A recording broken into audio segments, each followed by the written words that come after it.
বিশিষ্ট শিশু সাহিত্যিক ও কবি ভবানীপ্রসাদ মজুমদারের লেখা আজ আমি একটি বিখ্যাত মজাদার ছোট্ট ছড়া পাঠ করে শোনাব। ছড়া জবর খবর। শুরু করছি।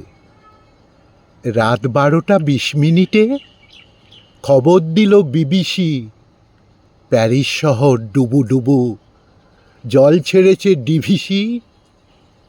প্রাণের ভয়ে উঠল জেগে মানুষ যত রুশিয়ার, আমেরিকাও বলল রেগে, হুঁশিয়ার, সব হুঁশিয়ার।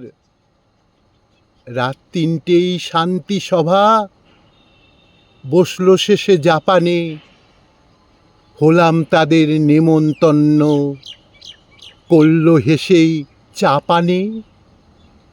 ভোর 4টেই খবর এলো মস্কো থেকে মগরাতে, শান্তি সভা শেষ হয়েছে বক্সিং আর ঝগড়াতে।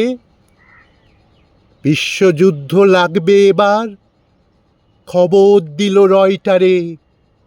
ঘুম ভাঙতেই লাফিয়ে উঠি, বাজছে বাঁশি 9টারে। ঘুম ভাঙতেই লাফিয়ে উঠি, বাজছে বাঁশি 9টারে।